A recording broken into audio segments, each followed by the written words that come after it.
I talk to a lot of students, and a lot of people, their biggest fear is failing an exam.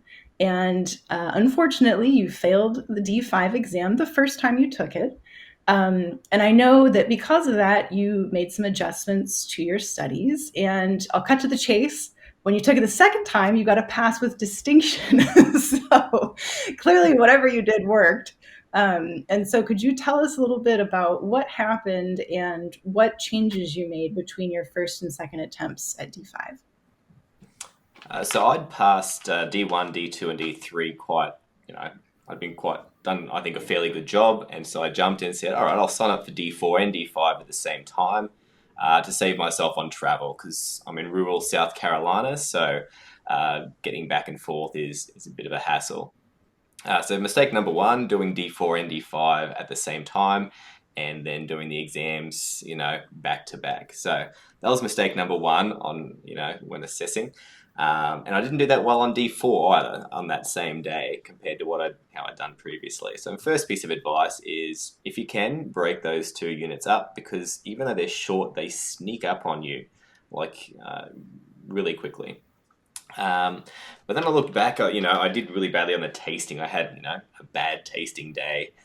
So I went and grabbed the wines that I'd done badly at and looked at what I'd done wrong.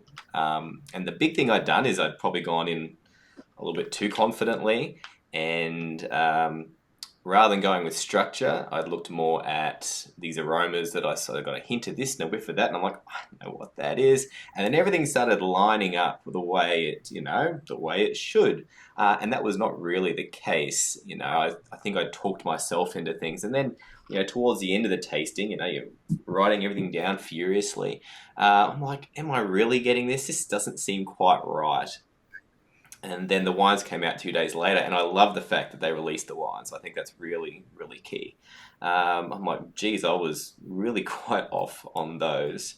I hadn't looked at the wines objectively as much as I should have. And so, now I was only focused on one unit. I went over the theory. I think I got much stronger at the theory as well. Didn't have to worry about sparkling. But the tasting is what I really sort of focused on and trying to be as objective as possible. So I ended up mixing up the way I tasted for that exam and the way I practiced. So I actually left the aromas, which were had tricked me up initially, until the end. And so I used some nose plugs that synchronized swimmers would use.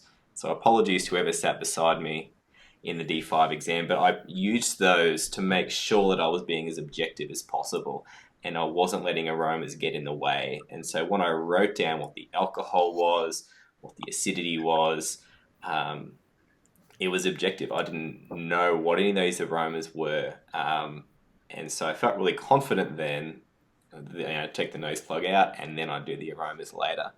But yeah, I felt much more confident doing that and it ended up working quite nicely for me.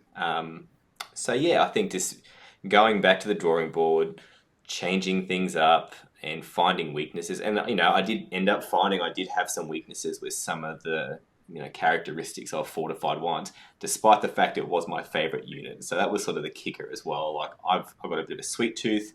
I'm like, I like these sweet wines. This is great. All this alcohol and booze. This is wonderful. And then, and it was the last thing I needed to pass. And I'm like, oh no, I've got this, tiny little unit that's worth 5% and I've got to fly back and do it again. But, I did better the second time. So, and I'm much more confident now, having had to, study it again. So it's not the worst thing in the world. In fact, I think it potentially could be a good thing. Just took me a bit longer to finish.